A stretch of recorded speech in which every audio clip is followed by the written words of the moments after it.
মনে করেন আপনি আপনার সফলতার উচ্চ শিখরে রয়েছেন এবং আপনি আপনার সফলতাটা পাখির মতন উড়ে উড়ে অনুভব করছেন। আপনি আপনার সফলতার উচ্চ শিখরে রয়েছেন, কিন্তু হঠাৎ করে কোনো এক কারণে সেই আসমান থেকে যদি আপনি জমিনে হঠাৎ করে পড়ে যান, তাহলে কিন্তু আসলে আপনার পুরো দুনিয়াটাই উলটপালট হয়ে যাবে।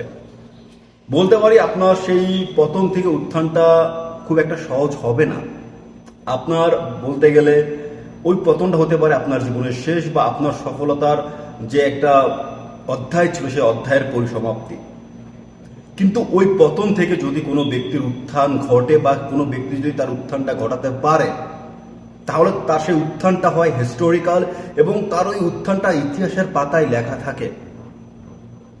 এবং আমরা এটা দেখেছি, আমাদের পৃথিবীতে এরকম অনেক দৃষ্টান্ত রয়েছে যে সকল ব্যক্তিরা কোনো এক কারণে তার সাফল্য থেকে ছিটকে গিয়েছে, পিছিয়ে পড়ে গিয়েছে, বাট তাদের যে কামব্যাকটা হয় সেটা ভাই দেখার মতন। মানে দুনিয়া দেখতেই থাকে ওই জিনিসটা, যে কিভাবে তার পতন হয়েছিল, কিভাবে তার আবার একটা নতুন উত্থান হয়েছে, নতুন জন্ম হয়েছে। যেটা কিন্তু আমরা যদি আমাদের শাকিব খানকে চিন্তা করি, সেটা আমরা দেখতে পাই। শাকিব খানের কিন্তু এক নতুন জন্ম হয়েছে এই নতুন এরায়। এখানে আমরা নতুনভাবে শাকিব খানকে কিন্তু আবিষ্কার করেছি। তো এই নতুন শাকিব খানের নতুন এই এরায় নতুনভাবে শাকিব খান কিন্তু আবার আমাদের সামনে আসছে, এবং সে এবার আসছে আমাদের সামনে রকস্টার হিসেবে। এবং রকস্টারের এই জার্নিতে, রকস্টারের এই সিনেমায় আমরা কিন্তু ঠিক ওই রকমের একটা গল্প দেখবো, যে গল্প আসলে বদলে দেবে সমস্ত কিছু, যে গল্প বদলে দেবে মানুষের চিন্তাধারার সেই জায়গাটা, যে জায়গাটায় মানুষ সবসময় আটকে থাকে। মানুষের একটা হুক দরকার হয় জীবনে পরিবর্তন আনার জন্য, জীবনে সফলতা আনার জন্য। জীবনে যে মানুষ যে দৃঢ় হয়ে পড়ে থাকে না, যে আমাদের জীবনে কিছু হচ্ছে না, আমি কিছু করতে পারতেছি না, তার একটা ছোট্ট একটা হুক দরকার হয়। তো সেই হুকটা এবার কাজ করবে কিন্তু রকস্টার সিনেমা, একটা মোটিভেশন হিসেবে কাজ করবে রকস্টার সিনেমা। এবং রকস্টার সিনেমার ওই মোটিভটা দেখে আমার কিন্তু বেশ ভালো লাগছে, এবং তারা কিন্তু ওই মোটিভেই এগোচ্ছে। তাদের এই ছোট্ট অ্যানাউন্সমেন্ট টেজারটা যদি দেখেন, আমরা শুরুতে দেখতে পাচ্ছি যে বড় একটা শহর, যে শহরে রাজত্ব করছে রকস্টার শাকিব খান, তার বড় একটা বিলবোর্ড রয়েছে, একটা পাখি আকাশে উঠছে, এবং হঠাৎ করে পাখিটা বজ্রপাতের আঘাতে জমিনে পড়ে গেল। এবং ওর পরে আমরা একটা ছোট বাচ্চাকে দেখতে পাই, ওখানে একটা ফিমেল ক্যারেক্টার রয়েছে, ওটার বিষয়ে আমার কোনো আইডিয়া নাই এখন পর্যন্ত, হয়তো বা ধীরে ধীরে জানতে পারবো। এবং 5th মে আসতেছে হচ্ছে এটার একটা অফিসিয়াল টেজার, সেখান থেকে আমরা আরও ডিটেলস জানতে পারবো। তো ওর পরে শাকিব খানের ওই ছোট্ট ক্যারেক্টার থেকে শাকিব খান বড় হওয়া, বা মেগাস্টার হয়ে ওঠা, বা রকস্টার হয়ে ওঠার যে একটা বিষয় রয়েছে, সেটা আমরা ছোট্ট একটা সাফল্য দেখতে পাই।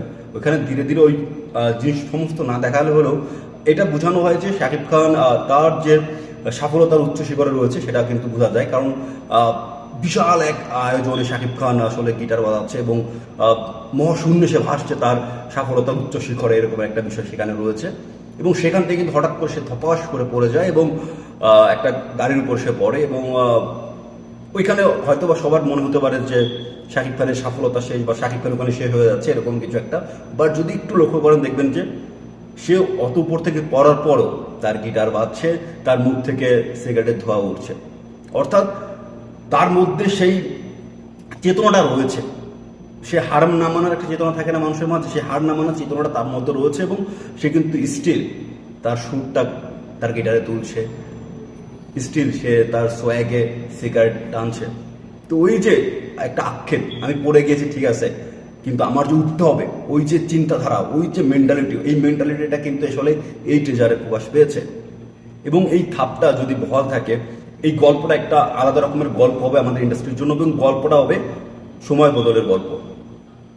এবং সত্যিকার অর্থে এই গল্পটা ছোট বড় আমাদের সমাজের, বাংলাদেশের সর্বস্তরের সকল ফ্যানদের, আপনি যেই ফ্যান হন না কেন, আপনি আরিফিন শুভর ফ্যান হন, আপনার আফরান নিশোর ফ্যান হন, আপনি সিয়ামের ফ্যান হন, আপনি যেই ফ্যান হন না কেন, যারই ফ্যান হন না কেন, আপনাদের সবার জন্য কিন্তু আসতেছে রকস্টার। এবং এই রকস্টারটা সময় বদলের গল্প, এবং আপনার জীবন বদলানোর একটা গল্প হতে চলেছে। এবং শাকিব খানের ক্যারিয়ারের আমার কাছে মনে হয় যে one of the finest cinema হতে চলেছে রকস্টার। যে চিন্তাধারা নিয়ে তৈরি, এবং এই টিমটা পুরো একটা পাগলাটে টিম। কিভাবে কিভাবে দেখেন পরিবর্তন ঘটাচ্ছে আমাদের ইন্ডাস্ট্রিতে। সিনেমা শুটিং চলছে, তারা কিন্তু স্ট্রিট প্রমোশন করছে, এবং ছোট্ট একটা টেজার অ্যানাউন্স আসবে। সেই টেজারটা আসার আগেই তারা যে একটা ছোট্ট এত সুন্দর একটা এনিমেটেড টিজার ডিজাইন করে আমাদের সামনে নিয়ে আসছে, এটা থেকে বোঝা যায় যে আসলে তারা কিন্তু চিন্তা ভাবনা করে এবং সুন্দর একটা প্ল্যানিংয়ের সঙ্গে সিনেমাটা তৈরি করছে। এবং এই সুন্দর প্ল্যানিং যদি সঠিকভাবে কার্যকর হয়, তাহলে একটা সুন্দর সিনেমা পেতে চলেছি আমরা এবছর আমাদের ইন্ডাস্ট্রিতে। তো আমি তো ভাই বেশ এক্সাইটেড, আমি অধীর আগ্রহে অপেক্ষা করছি রকস্টার নিয়ে আপনাদের আগ্রহ দেখার জন্য, আপনাদের সেই উন্মাদনা দেখার জন্য। কারণ আমি দেখতে পারবো না, ঈদে হয়তো বা দেশে থাকা হচ্ছে না, আমি এখনো বাইরে রয়েছি। আমি চিন্তা করছিলাম যাব, তবে ব্যবসার খাতির এখান থেকে যাওয়া আসলে পসিবল না, মানে যখন মন চাই যাইতে পারতেছি না। তো ইনশাল্লাহ যখন ওটিটিতে আসবে তখন আমি দেখবো সিনেমাটা। আর যদি তার আগে কোনো স্কোপ হয় অবশ্যই দেখে ফেলবো। স্কোপ বলতে আমি কোনো রকমের পাইরেসি প্রমোট করছি না, বিভিন্ন রকমের সিস্টেম আছে। যদি আমাকে একটা ছোট একটা স্টেজ তারা দিয়ে দেয়, ছোট একটা লিঙ্ক তারা দিয়ে দেয় আমাকে, যদি দেখার সুযোগটা করে দেয় তাহলে আমি তো দেখতে পারবো। আর তা না হলে ওটিটির জন্যই অপেক্ষা করতে হবে।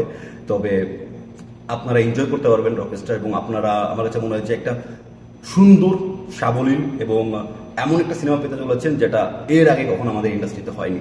তো আমি তো অধীর আগ্রহে অপেক্ষা করে আছি রকস্টারের উন্মাদনা দেখার জন্য। এবং আপনাদের কি মতামত, আপনারা কতটা আগ্রহী রকস্টার নিয়ে, শাকিব খানকে দেখার জন্য কতটা আগ্রহী আপনারা, সেটা অবশ্যই আমি কমেন্টে জানাতে পারেন।